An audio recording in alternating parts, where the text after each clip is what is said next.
Hello and welcome to Views on News. I am Jawati Hamid. The State Bank of Pakistan has reported the first current account surplus for the ongoing fiscal year in the month of November. The current account was in surplus by $9 million in November compared to a deficit of $157 million in the same month last year. Now, what does this particular current account surplus depict? We'll be taking our panelist view on that. Also, we'll be taking the stock of the indicators of the 5 months of the current fiscal year as regional exports swell over 16% and net foreign investment has jumped 8.1%.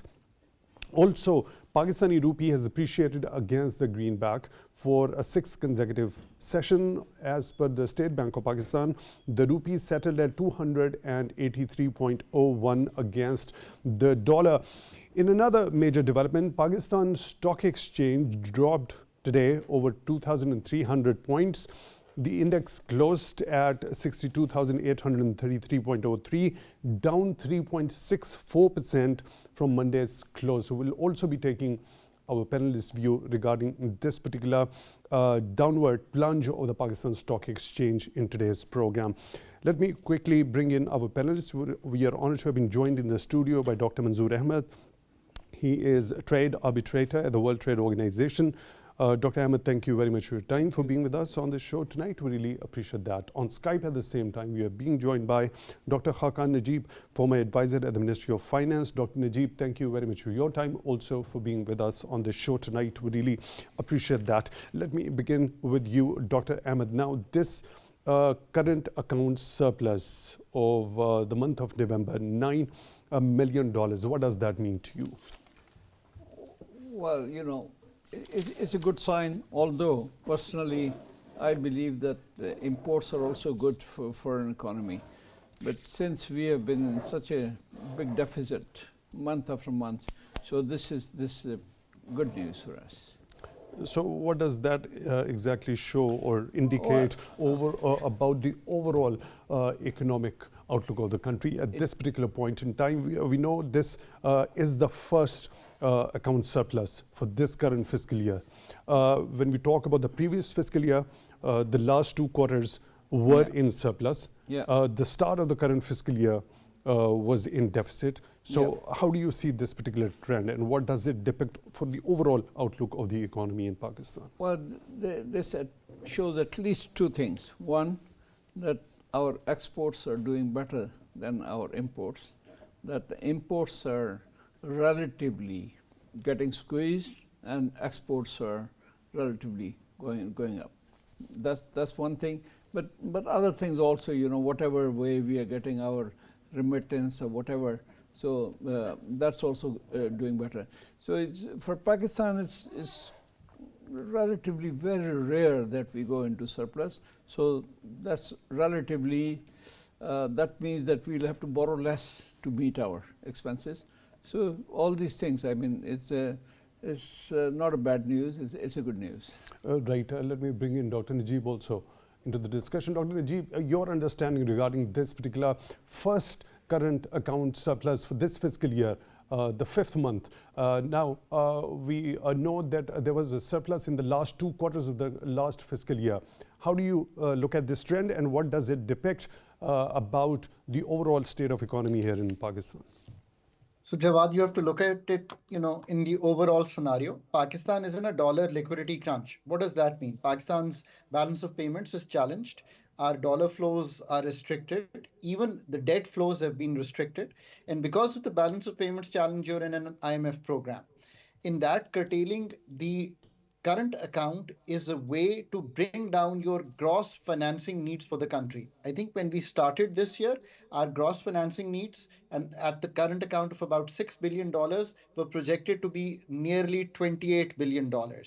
So with only $1.1 billion of current account in the first 5 months, so I look at the whole picture of this financial year, the current account projection for FY24 would come down from the $6 billion.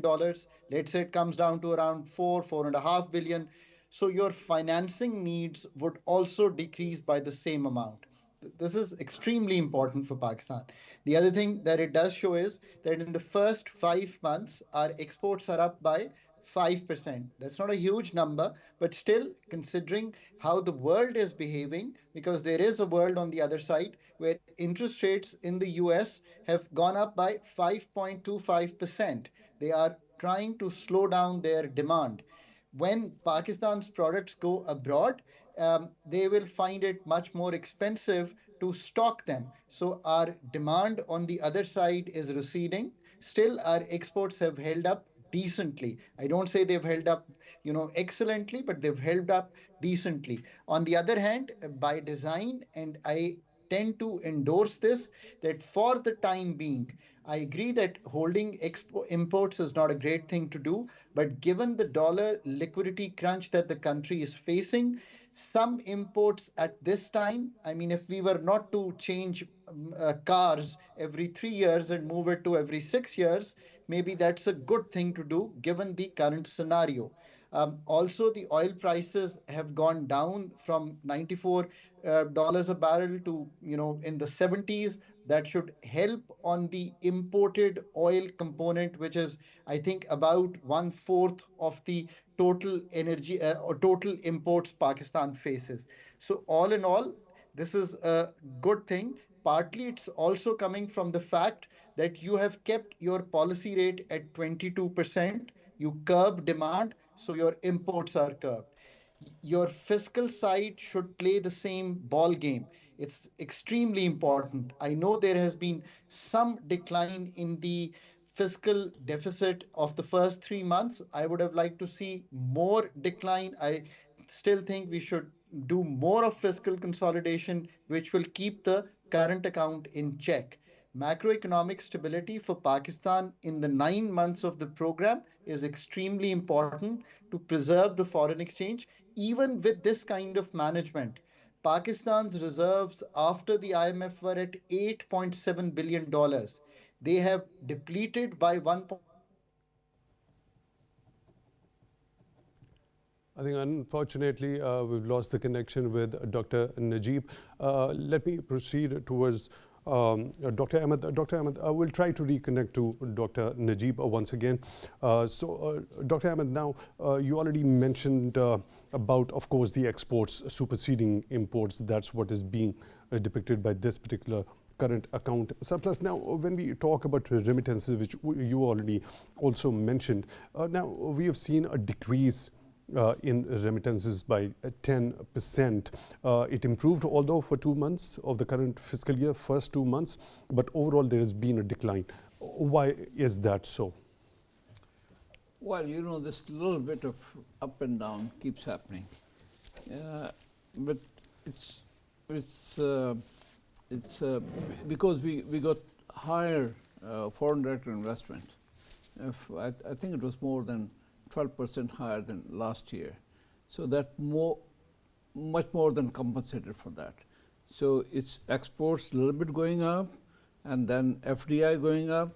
So remittance, yes, I agree with you, come down a little bit, but I think this is a temporary thing. So overall, that's why we are in this. Are there any specific reasons as to why remittances have decreased, or are there any measures which can be proven as a confidence-building measure for the diaspora to send in more remittances here in Pakistan? You see, just 1 month that it's not, it doesn't reflect a trend of decreasing.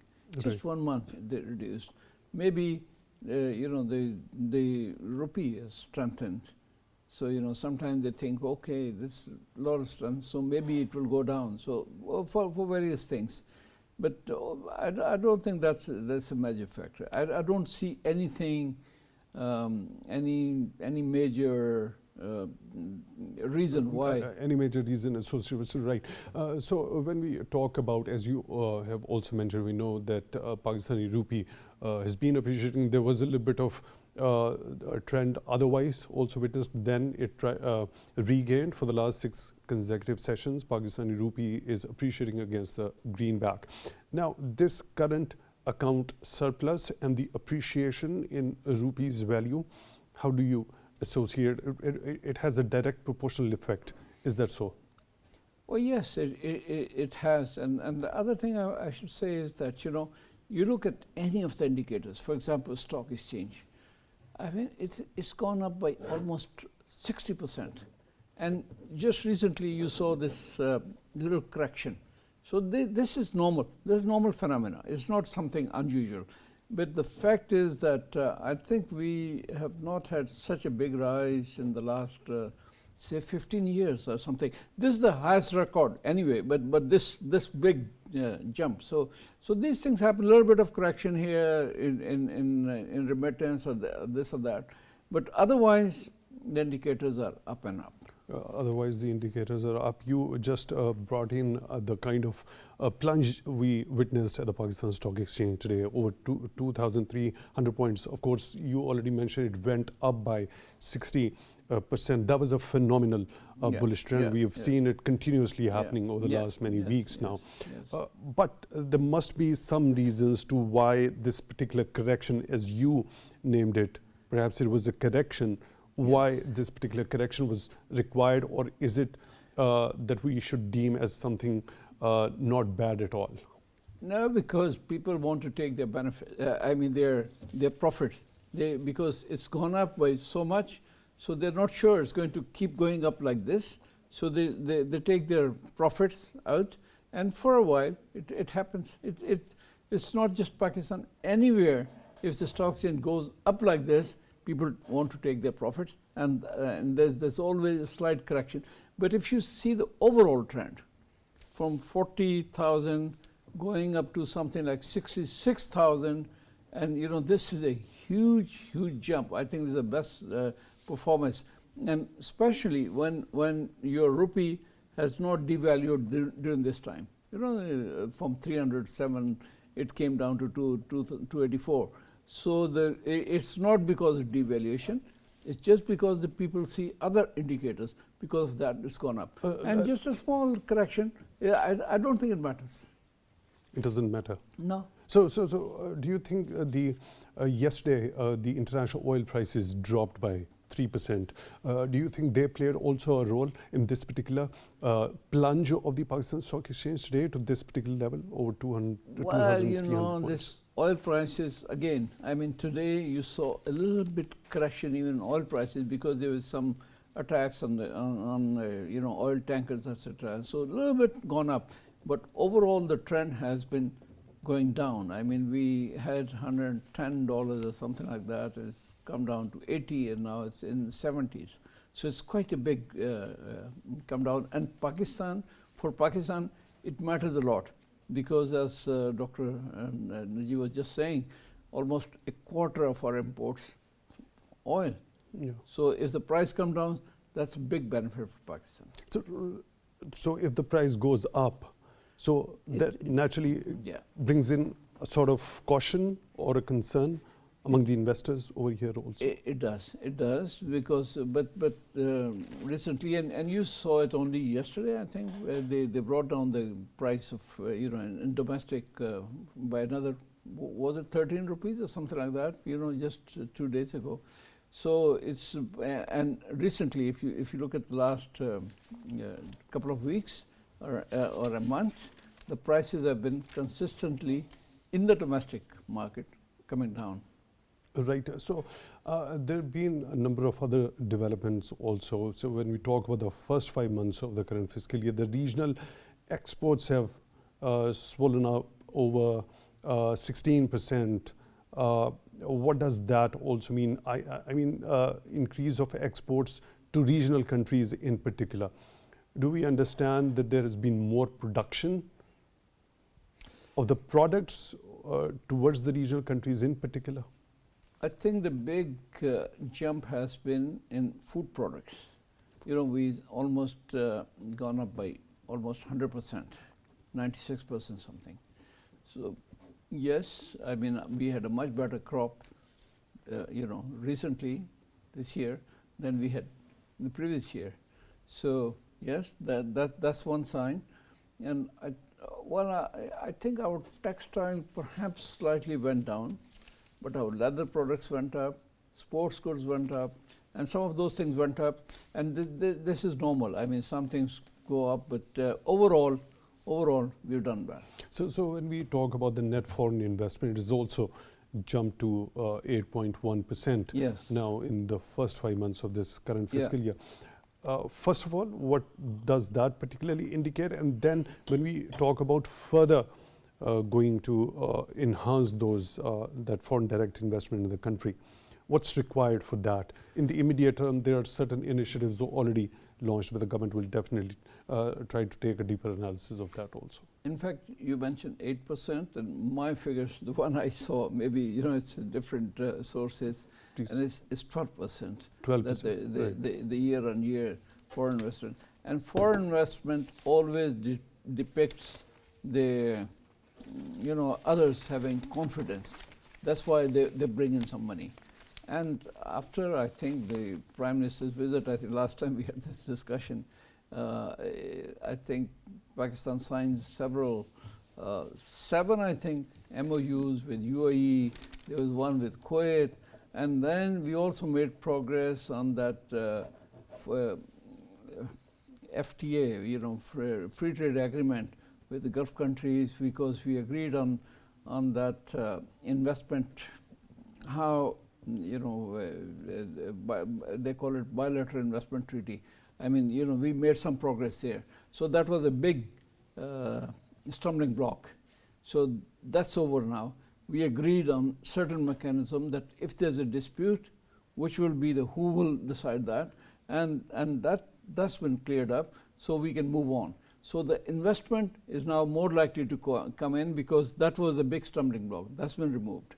Right. Now, when we talk about in attracting the foreign direct investment, of course, a gigantic initiative already launched. We've discussed a number of times in our program. You already mentioned we've been discussing this particular thing. There's been a bumper crop this time around. Yes.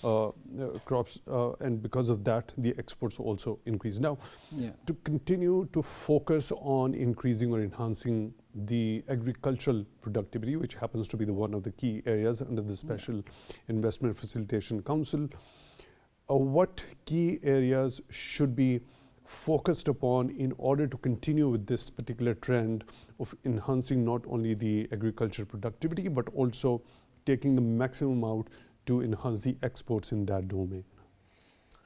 Yeah, one of the things that I think I saw some figures that for the area under cultivation for all the major crops, that's cotton, rice, and wheat has gone up.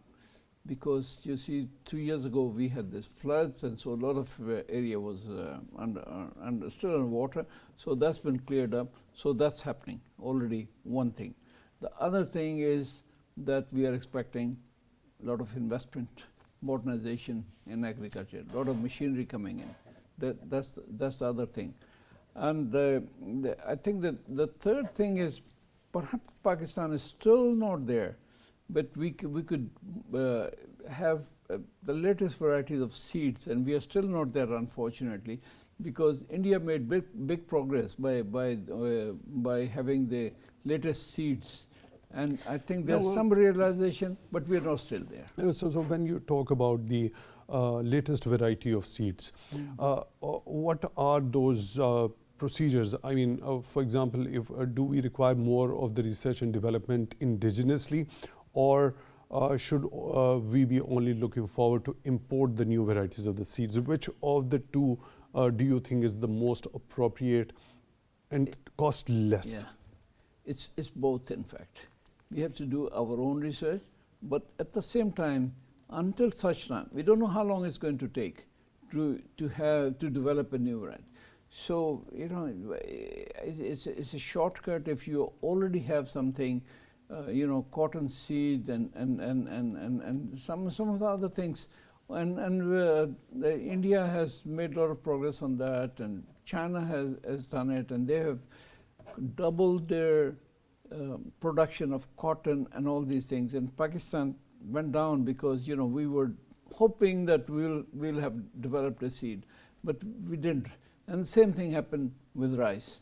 So it's both things. While we keep our research, but till such time, we should have no problem. And if we get something, okay, we spend some dollars. But if we get 3 times, why not get it? Through imports. Through imports, Till the time Pakistan is able to yes, develop till the time, new yes, seeds yes, at yes, different yes, yes, so yes. so when specifically we talk about that particular dimension, the research and development, what have been the stumbling blocks so far, and what's required in order to go into more research and development? Is there any specific role the universities can play in that particular regard? What else is required in order to enhance that very output of the research and development in order to get the new varieties of the seeds?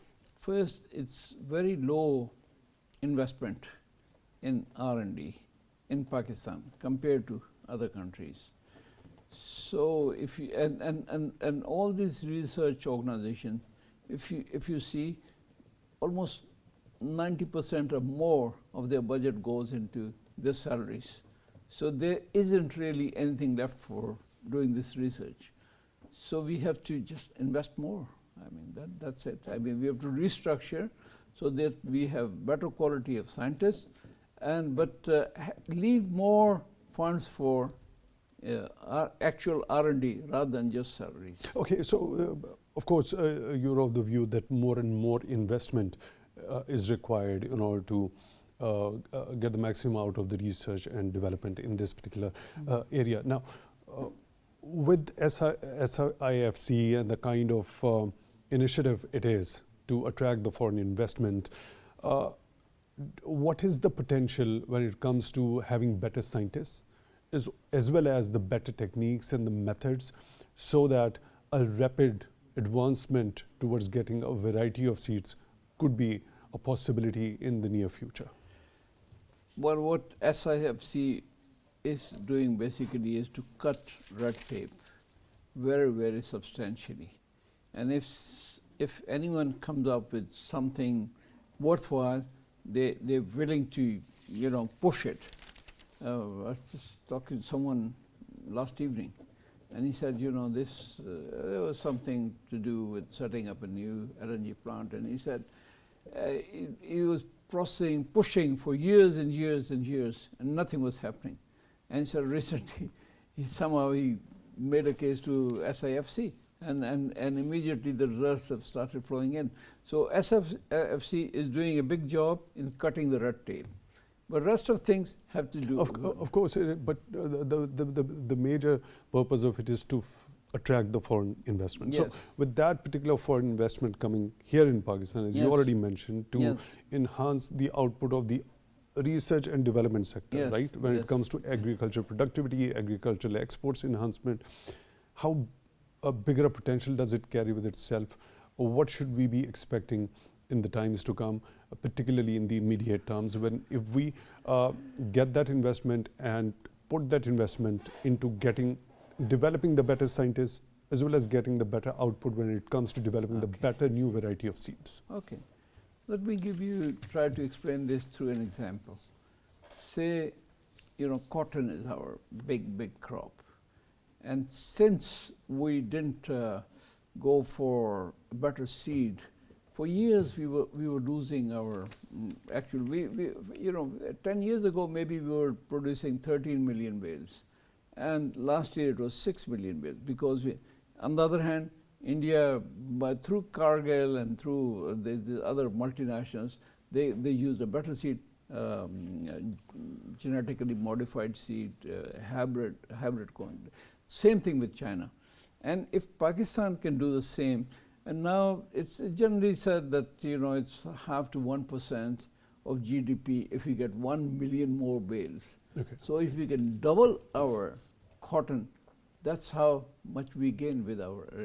So the two countries that you've just mentioned, who use the genetically modified seed in order to get the bigger crop as far as cotton is concerned. Yes. So are they dependent more on the indigenously developed? Have they genetically modified it indigenously through their own R&D, or have they gone and imported that particular variety of seeds that have given them ultimately a bumper crop? I think more in case of India, they finally opened up to imports for a long, long time, they were dependent on their indigenous one, and they were not seeing much growth, and now they imported. For example, in case of Pakistan, maize is one example. You know, we left it to the private sector, no matter what they do, and the maize production has been really going up like that. So I think Pakistan should not close its door on this modern technology. If we're getting benefit, if we are, you know, growing 2 or 3 times more, if you're okay, maybe we spend 100 million, but if we get $300 million, so it's in our benefit, and we should think like that. I mean, you know, last year I think we had this discussion before, but the soybean, you know, government banned it. They said it's hybrid seed. Although they have been importing in Pakistan for 7-8 years, and rest of the world is importing. And but suddenly they said no, this is dangerous, etc. Eventually they let it in, but in the process they lost a lot of time. So we should be more open. We should be more what should I say? Accept what science says, and go for, you know, whatever gives us the best results. Foreign direct investment and exports. Both, yes. Both yes, are related. yes. So that is what all eyes, particularly in Pakistan, are set towards this initiative or Special Investment Facilitation Council. Now, having discussed agriculture quite in detail, now let's try to take a stock of the other key areas that come under the ambit of SIFC. Yes.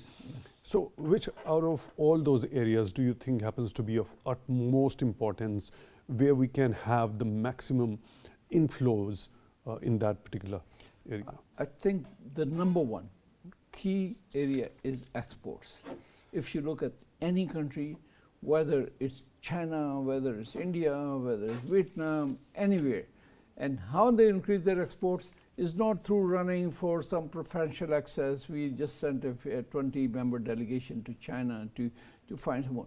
It's through domestic reforms. And unfortunately, our main trade policy instrument is our customs tariff. If you put too much tariffs on imports, that means you're putting a tariff on your exports. So we have to let things come in so that we can value add and let them export. I mean, people often talk about Bangladesh and, you know, how they got to 55 billion. It's true because they integrated with India. So they get about 18 to $20 billion of imports from India, value add, and then they export. So we have to open up our economy. It's time we open up, because our growth rate has been much lower compared to our neighbors. I mean, you know, maybe okay this year, perhaps in the last 3 months we did well. I mean, you know, it's over 3%. But we don't expect our I mean, IMF and all these rating agencies, they don't expect our growth to be more than 2.5% or something like that. And last year, although we said we were in positive, but they said no, your economy actually shrank. It didn't go in the positive. And by 2025, they think maybe we go to 4% or something. Now already India and others are growing by 6-7%. Our population is growing by 2.5%. So we need to now concentrate on growth, and that would only happen if you relax your regulations and your imports, etc., so that things come and then they get exported. Right. So there was another key area under the ambit of SIFC that is mines and minerals. Yeah. Now, attracting the foreign investment in this particular sector, how important that is, and what sort of potential do we have in terms of dividends taking out of this particular sector and enhancing the exports in return? I think it's very, very important, because for the time being we just have some rough idea, you know, because we didn't really go in. I mean, we had this Australian and the Canadian firm, whatever, for Barrick Gold and others for this copper and gold. And unfortunately, you know, you saw what happened to that, and the Supreme Court decision, etc., that blocked. But if we can show some success, there'll be many more because there's a lot of potential in Pakistan. Lots of many other minerals. It's not only just Pakistan, but Afghanistan, etc. And also, these are not easy things because when you drill deep down, or you go horizontal, or you go vertical, whatever, you need foreign expertise, and that's why we have only few Rio Tinto and 2 or 3, 4 Barra Gold, etc., 3 or 4. So it's very easy to say we should do it ourselves, but it's not that easy. So we should let this foreign investment come in, and we should allow, for example, whatever the machinery for digging and processing, we have put, unfortunately, we put too much high duties. That should be, allowed to come in for free because, it's come for a certain purpose, and maybe if they don't find something, they'll export it. It's the same thing with oil, etc. So if we correct our policies, I think we will be doing much better. Right. Once again, Dr. Khaqan Najeeb has joined us. Dr. Najeeb, if you would like to continue from the thought that we lost the connection with you, please go ahead. So we were talking about how the current account has been brought down. We are at about $1.16 billion. And as I said, as the current account comes down, the $6 billion initial estimates come down to about $4.5 billion. So your gross financing needs come down as well. This is extremely important for us because one part of the balance of payments is our financial account. And Jawad, our financial inflows have not been as great as we would have wanted after the IMF program.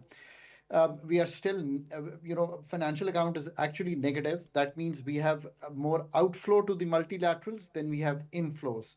So keeping a lid on the current account is extreme. Is it because of the debt servicing cost or the kind of interest that we do have to pay? And especially as you mentioned that after this particular standby arrangement in July reached with the IMF, why this particular figure that has been reported by the Economic Affairs Division of $4.285 billion in July to November has been?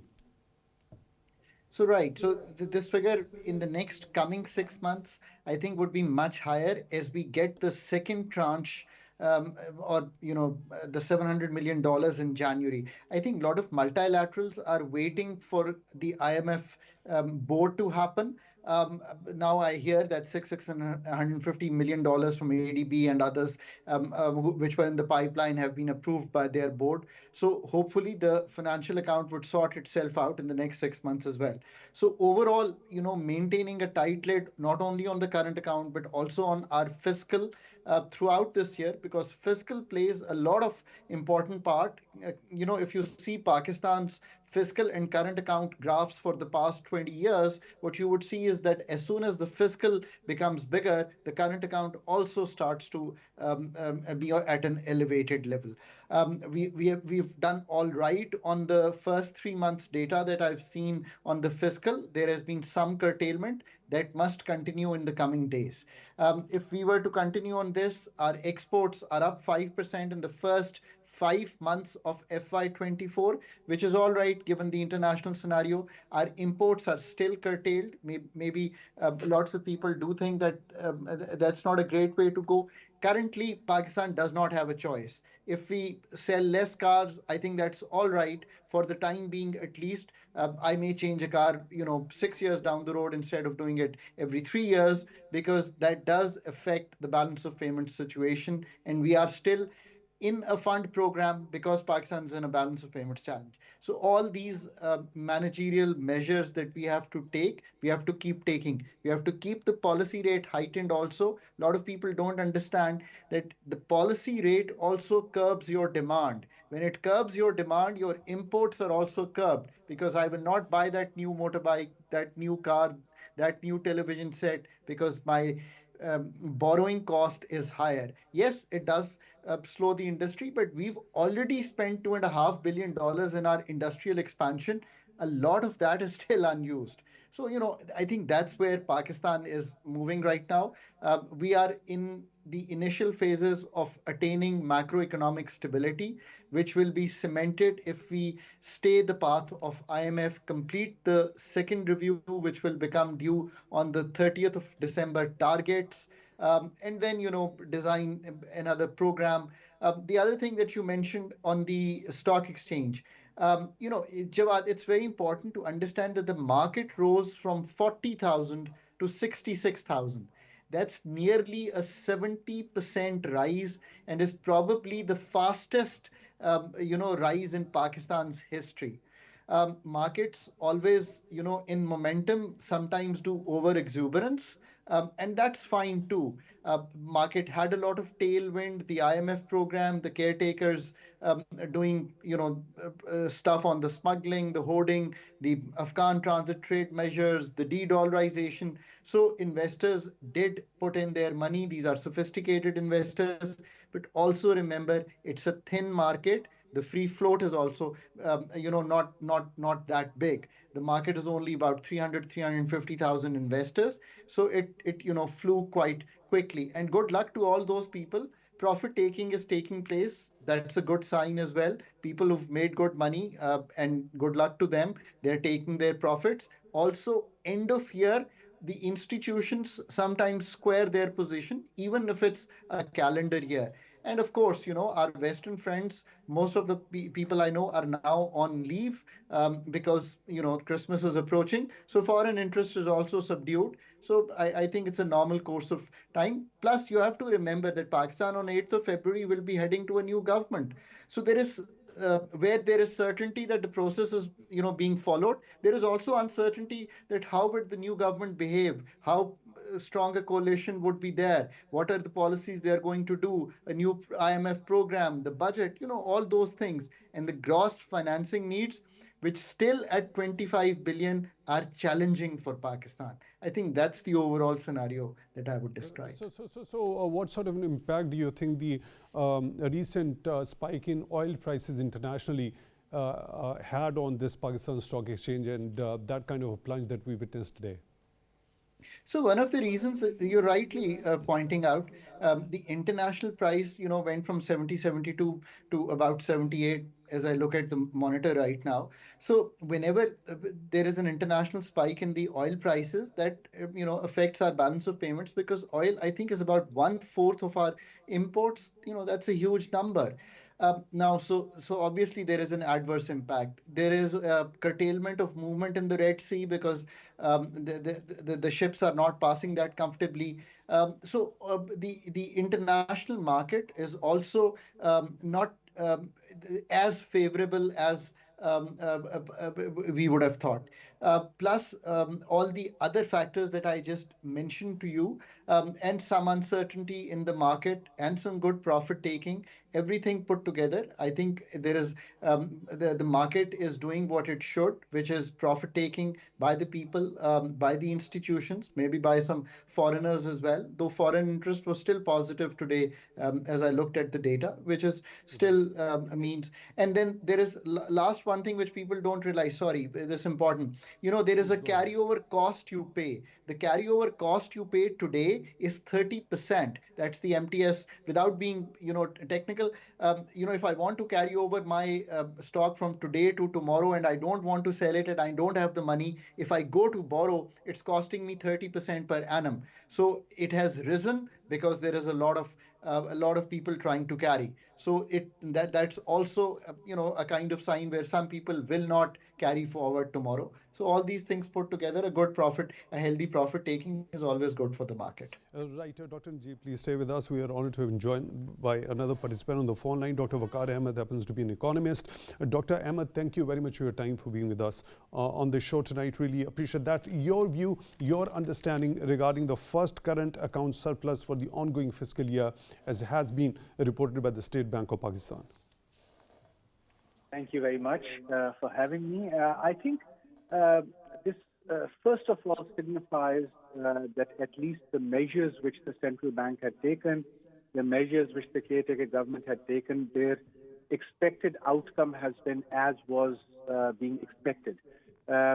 So the policies or the measures to stabilize the economy are delivering. So far, so good. This also gives confidence to, I think, our friends in the IMF as well as the development partners who are assisting them. And while, of course, this is not, I'd say, a conventional sign of a growing economy. A growing economy would sort of expect larger imports going into, let's say, industry or manufacturing needs. But of course, to stabilize the economy, here is a sign which sort of tells you that yes, you are spending within your means. Right, Dr. Ahmed, we have seen a development today. There was a continuously a bullish trend in the Pakistan Stock Exchange for the last couple of many weeks now.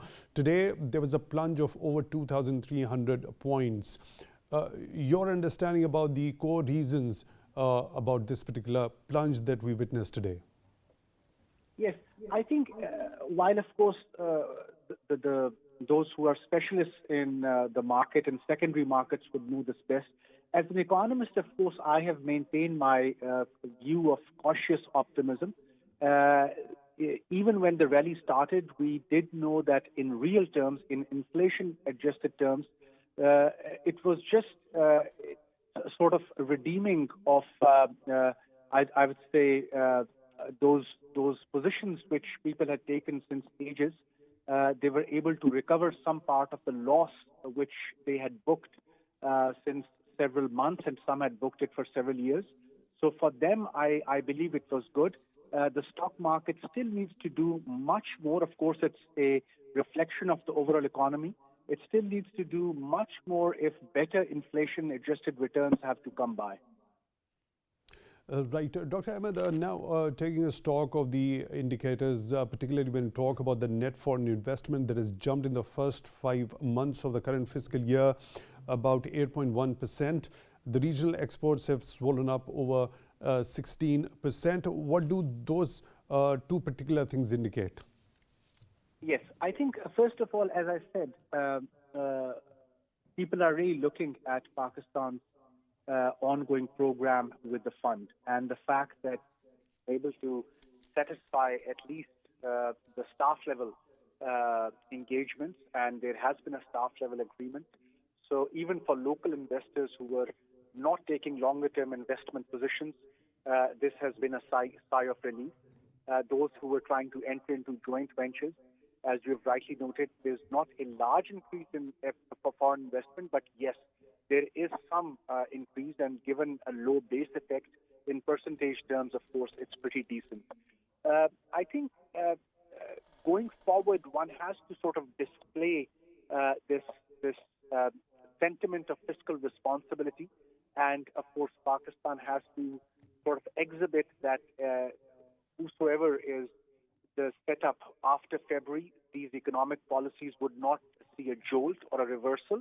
And these policies, as agreed with the fund, would continue. I think this in itself would help us to not only consolidate our gains, but to build upon them. We still have a long way to go in terms of our, for example, investment rate when it comes to the peer countries. Bangladesh is not doing very well, but still their investment rate is higher. And there are so many other countries as well who are resorting to the fund program, but of course have higher investment rates given the low levels of political risk there, something which we still need to exhibit. Right. Dr. Vaqar Ahmed, the economist, joining us on the phone line. Thank you very much for being with us on the show tonight. Really appreciate that. Dr. Najeeb, your quick last comments, especially when it comes to understanding this net foreign investment jumping 8.1% in first 5 months, and also regional exports going up over 16%. Pakistan's foreign direct investment is an important source of financing Pakistan's gross financing needs. That has to be thought in this way. Pakistan's foreign direct investment over the last 10 years have remained $1.5 to $2 billion, which is far, far less than what our potential. But again, foreign direct investment in areas which do two things for Pakistan. One, they improve the productivity of the country, whether in manufacturing or in agriculture. And two, they are export oriented and not only selling goods within Pakistan. and of course, placing Pakistan on the horizon beyond the debt creating instruments that we always are running after, the IMF, the World Bank, bilateral partners. That's a good sign in itself. Of course, Pakistan's domestic investment at the same time has to be excited to not only invest, but do the kind of JVs that we just saw in terms of Aramco, in terms of Telenor, so that connectivity of Pakistani businessmen to bring technology and learn managerial skills is improved. Dr. Khaqan Najeeb, a former advisor at the Ministry of Finance, joining us on Skype. Thank you very much for being with us on the show tonight. Really appreciate that. In the studio, we were honored to have been joined by Dr. Manzoor Ahmed, Trade Arbitrator, World Trade Organization. Thank you very much for your time. Also for being with us on the show tonight. Really appreciate that. With that, we come to the end of today's episode. Thank you very much for being with us.